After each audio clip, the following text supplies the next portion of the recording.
So welcome back to the Daily Wrap. Before we get to potluck, I did want to read a comment that came in because it's something we keep seeing. This is from Judy Miller, and Judy writes about Donald Trump. The news people have made fun of him, called him names, rolled their eyes, and have treated him with no respect from day one. If they would have shut their damn mouths instead of treating him as a joke, they wouldn't have this problem. If they would have played nice, so would he. It's entertaining as hell. Donald doesn't care. I love it. My only question is that the Judy Miller, the journalist? No, it's not. And the only but reason we love I you, know Judy, that, anyway. I'm going to drop names here because Judy Miller's a friend of mine, the journalist, and I know her email address, and this isn't it. All right, but we love you anyway, but we Judy. do love Judy But Miller. do you really think that Donald Trump will play nice if other people do? That doesn't seem to be his that's not MO. His thing. Not his thing. In any event, we now do get to potluck time. This, of course, is the part of the show where we go around the table and share our favorite stories of the day. And tonight, it's my turn.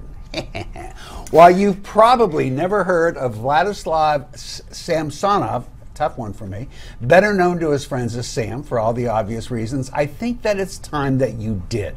Last week, Sam was fired from his job as a toll collector at the Gasparilla Island, Florida bridge toll after 30 years of handing out lollipops and treats to children and dogs as they went through his booth in cars.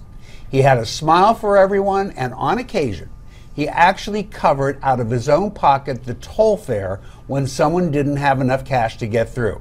Why did Sam lose his job? Because when he realized he made a mistake when charging a vehicle too little, he felt that it was his responsibility to make up the $5.50 difference. That's what he did, and that's what got him fired. You've also likely never heard of Ralph Booty. To Mr. Booty, I hope I'm pronouncing your name right, a doorman at a luxury high-rise in Long Island City, New York. Ralph also lost his job a few months ago. Why? Because according to the management company that employed him, he was being too nice to the residents.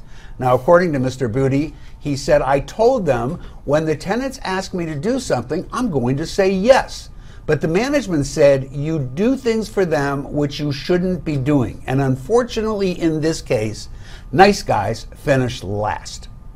And then there is young Heather Levia, an 8-year employee of a McDonald's in Olean, New York, who was fired after paying out of her own pocket the $83 tab run up by firefighters coming into the McDonald's after fighting a nasty fire in freezing temperatures.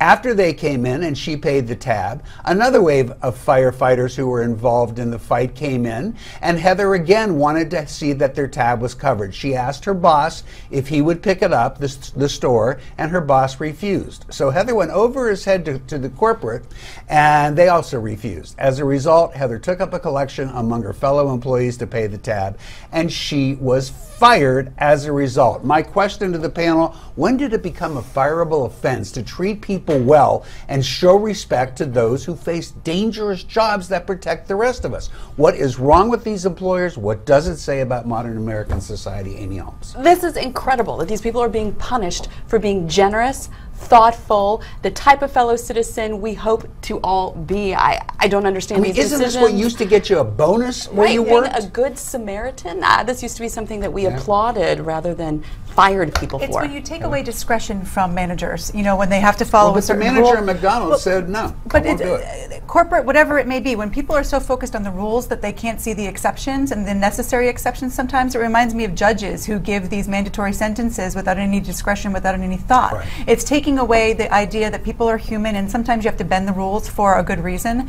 and instead just keeping things black and white. It's a real problem. Noah, is this a reflection of the political times we live in? I mean, I don't want to bring everything back to politics, but, you know, people have gotten so, you know, on their side or on the other side, and everybody's angry. Are we starting to see this affect the psychology of corporate America? Yes, I think it has everything, with all due respect to the lawyers in our midst, I think this has everything to do with the litigious culture in which we live. There's a lot of consequences for going outside of coloring outside the lines, doing things that you're not supposed to be doing. I can't imagine why a company like the individual who worked for the luxury high-rise building would be in trouble for going outside of his responsibilities if it had nothing, unless there was some sort of litigious angle to it. Well, apparently there obliged. wasn't. That is the question that popped into my mind, to be honest with you. And I looked into it a bit, and no, the guy, when they would say, will you help me do this, he goes, sure. and he Yeah, would but do it. But I think what happened Workers' is comp- other employees. See, but there, it is Right, as exactly, a lawyer. because Noah is correct. hurts Noah himself is doing correct. something Right. that If he he's shouldn't doing be something doing. outside, then they're not going to cover him. And it's the problem is, I mean, now if we're going to make it political, the government makes that more difficult for employers as well, because then you've got OSHA requirements and you've got workers' comp. Why not be honest with the requirements. employee? Why not say to Ralph, look, Ralph, here, we appreciate what you do, but the problem is if you pick up a package that's too heavy, then we have to cover workers' comp. So do us a favor. Avoid things where you might get hurt. Explain it. Right, and I think the lesson here also for conservatives is that you can have petty tyrants both in the private marketplace as well as See, I think government. that's a very good point. Yeah, I would prefer to think that these are the exception and not the rule. Okay, well, I think it's awful, and I'd like to see us get back to how we used to be. Coming up next, it's time for Yay or Nay. This is, of course, the Daily Wrap.